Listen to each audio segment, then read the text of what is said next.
Halo, selamat pagi anak-anak Pak Guru kelas 2. Apa kabar hari ini? Pak Guru berharap anak-anak semua masih dalam keadaan sehat dan tetap semangat ya. Baiklah anak-anak Pak Guru semua, jumpa lagi dengan Pak Guru di pelajaran tematik kelas 2. Tema 4, hidup bersih dan sehat. Subtema 1, hidup bersih dan sehat di rumah.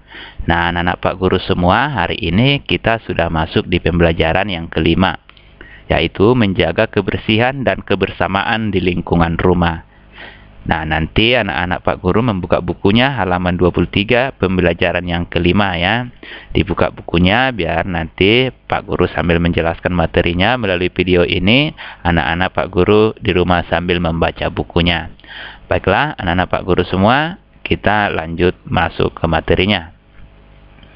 Kita baca bersama ya anak-anak Pak Guru, nanti anak-anak juga sambil membaca di rumah. Siang itu ada petugas kesehatan berkunjung di rumah Ayu. Perhatikan percakapan berikut.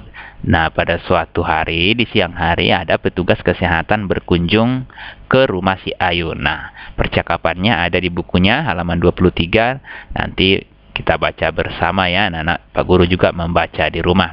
Nah, berikut percakapan mereka. Apakah adik sudah tahu cara menjaga kebersihan rumah? Tanya petugas. Sudah Bu, cara menjaga kebersihan rumah dengan menyapu dan mengepel, jawab si Ayu. Adik pintar sekali, selain menyapu dan mengepel, ada cara lain, kata petugas. Bagaimana cara lain untuk menjaga kebersihan rumah Bu? Tanya si Ayu. Cara lain menjaga kebersihan rumah sebagai berikut. Membersihkan langit-langit rumah, menguras bak mandi 2 atau 3 hari sekali, menutup ember yang berisi air. Lingkungan bersih akan menciptakan rumah sehat. Selain bersih, ada syarat lain untuk rumah sehat, jawab petugas. Nah, jadi anak-anak Pak Guru, selain menyapu dan mengepel, ada cara lain untuk menjaga kebersihan rumah, yaitu dengan membersihkan langit-langit rumah. Anak-anak Pak Guru tahu kan langit-langit rumah bagian atas rumah ya, kalau kita dari dalam. Kemudian menguras bak mandi 2 atau 3 hari sekali. Jadi bak mandi kita yang ada di rumah harus dikuras atau dibersihkan 2 atau 3 hari sekali. Artinya dalam 2 hari atau dalam 3 hari harus dibersihkan sekali bak mandinya ya, supaya bersih. Kemudian ember yang berisi air harus ditutup supaya nyamuk tidak masuk ya ke dalam ember, nanti bisa nyamuknya bertelur di dalam. Jadi supaya abu juga tidak masuk ke dalam ember yang berisi air ya, jadi harus ditutup ya ember yang berisi air. Nah, apa syarat rumah sehat Bu? Tanya si Ayu. Rumah sehat harus dilengkapi ventilasi, jawab petugas. Apa yang dimaksud ventilasi? Apa juga kegunaan ventilasi Bu? Tanya si Ayu. Ventilasi adalah tempat udara keluar masuk secara bebas. Jadi, ventilasi digunakan sebagai jalan keluar masuk udara. Sinar matahari masuk dalam rumah melalui jendela. Cahaya matahari yang masuk baik untuk kesehatan, jawab petugas. Terima kasih atas penjelasannya Bu, kata si Ayu. Nah, itulah tadi cara-cara menjaga kebersihan rumah. Nah, anak-anak sudah tahu apa itu ventilasi. Nah, biasanya ventilasi ini terdapat di atas jendela ataupun pintu ya.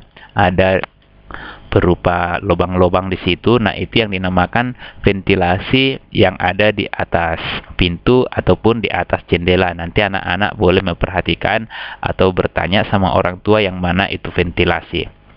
Nah, ventilasi itu adalah tempat udara keluar masuk secara bebas. Nah, jadi gunanya ventilasi yang ada di rumah supaya udara boleh keluar dan masuk secara bebas. Jadi udara di dalam rumah terasa sejuk dan terasa segar. Nah, sinar matahari masuk dalam rumah melalui jendela. Nah, jendela itu gunanya agar sinar matahari boleh masuk ke dalam rumah kita. Makanya pagi-pagi kita harus membuka jendela supaya sinar matahari masuk ke dalam rumah dan udara juga masuk ke dalam rumah. karena cahaya matahari yang masuk baik untuk kesehatan. Begitu ya anak-anak Pak Guru. Nah, coba anak-anak perhatikan tabel di bawah ini. Temukanlah kata-kata dalam tabel yang mempunyai arti berikut ini. Nah, kita akan menemukan dalam tabel kata-kata yang mempunyai arti seperti berikut. Nah, nomor 1. Tempat keluar masuk udara dalam rumah. Nah, tadi sudah kita baca dalam percakapan itu, ada yang disebut dengan tempat keluar masuk udara dalam rumah. Nah, apa tadi tempat keluar masuk udara dalam rumah? Ventilasi. Nah, jadi kita cari yang mana dalam tabel ini yang ada tulisan ventilasi. Nah, coba anak-anak perhatikan di mana kata ventilasi, karena tempat keluar masuk udara dalam rumah adalah ventilasi. Sudah ketemu kira-kira? Nanti tabelnya juga boleh diperhatikan di bukunya halaman 25 ya. Ya, sudah ketemu ya. Ventilasi adalah, nah ini dia ventilasi. Jadi tempat keluar masuk udara dalam rumah adalah ventilasi. Nah, anak-anak juga di rumah sudah ketemu dengan kata-katanya. Nah, baik, coba kita jawab nomor 2. Tempat masuknya cahaya dalam rumah. Nah, tadi tempat masuknya cahaya dalam rumah apa? Masih ingat?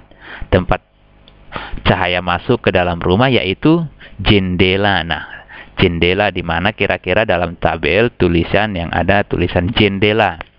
Coba anak-anak amati. Sudah ketemu kira-kira? Nah, Pak Guru yakin anak-anak sudah menemukan kata-katanya, yaitu, nah ini dia, jendela. Nah, ini adalah tempat masuknya cahaya dalam rumah, yaitu jendela. Kemudian tempat air untuk mandi. Nah, anak-anak tentu sudah tahu apa itu tempat air untuk mandi. Apa namanya tempat air untuk mandi? Yaitu bak mandi. Nah, coba kita temukan dalam tabel yang mana tulisan bak mandi. Anak-anak sudah menemukan? Ya, bak mandi ini dia ya. Bak mandi jadi tempat air untuk mandi. Tempat air yang biasanya digunakan untuk menampung air itu disebut dengan bak mandi ya. Kemudian bagian bawah dari ruangan. Ayo, apa bagian bawah dari ruangan? Contohnya bagian bawah rumah apa yang selalu kita bersihkan? Lantai. Jadi yang mana di sini tulisan lantai dalam tabelnya? Anak-anak sudah menemukan? Lantai, ya ini dia ya kata-katanya. Lantai. Jadi bagian bawah dari ruangan disebut dengan lantai. Baik, anak-anak Pak Guru di rumah, kita lanjut materinya lagi ya. Kita lanjut lagi. Keluarga Ayu senang dengan adanya kunjungan petugas kesehatan. Keluarga Ayu semakin kompak menjaga kebersihan. Hampir setiap minggu mereka membersihkan rumah bersama. Jadi keluarga si Ayu mereka kompak ya menjaga kebersihan. Jadi tidak hanya ibu yang membersihkan rumah ataupun hanya ayah, tetapi mereka kompak untuk menjaga kebersihan.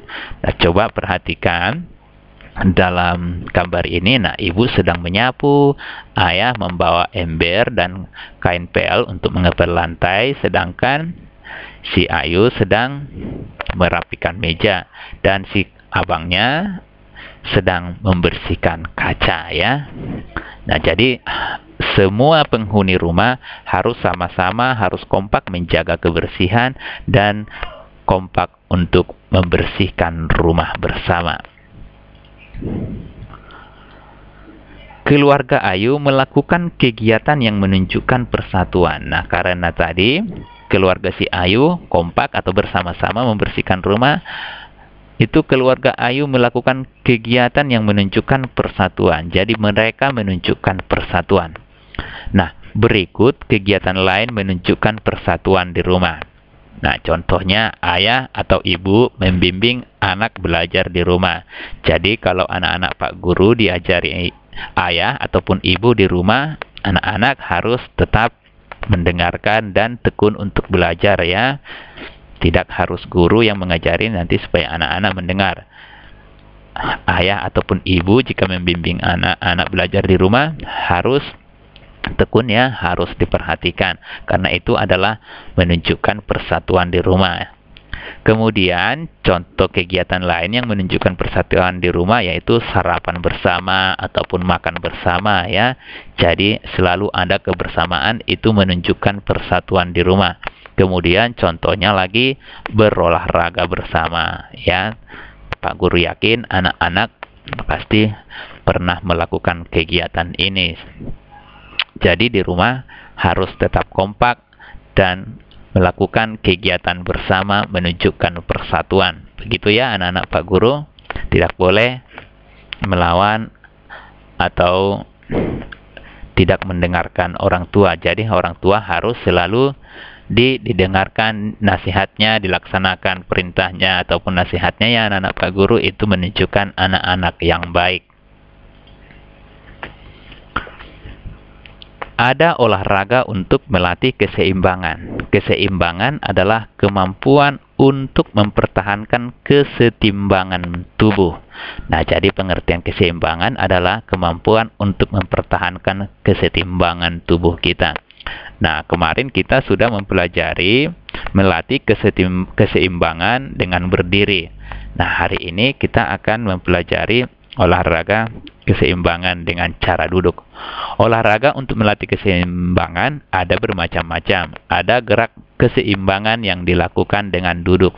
Nah, kalau pelajaran sebelumnya kita mempelajari gerak keseimbangan dengan berdiri. Nah, hari ini kita akan mempelajari gerak keseimbangan yang dilakukan dengan duduk. Bagaimana caranya? Nah, coba anak-anak perhatikan gambar berikut. Nah, cara melatih keseimbangan dengan duduk yaitu caranya dengan seperti ini. Duduk terlunjur, artinya duduk terlunjur, duduk terlebih dahulu, kedua kaki diluruskan ke depannya.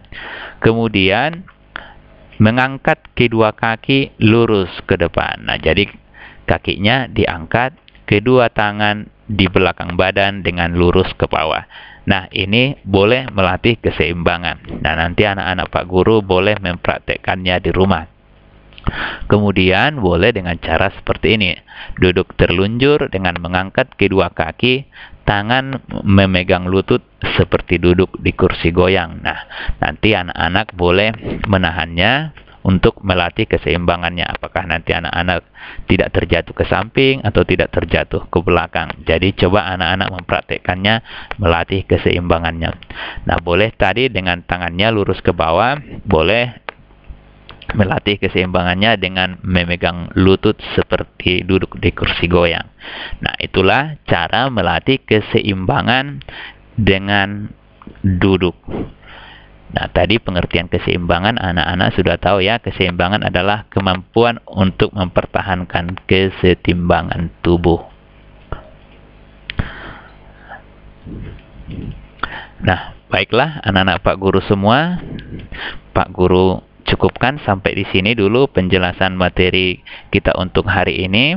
Pak Guru berharap anak-anak dapat mengikuti pembelajaran atau video pembelajaran yang Pak Guru berikan, dan Bapak berharap semoga video yang Bapak Guru berikan dapat membantu anak-anak belajar di rumah.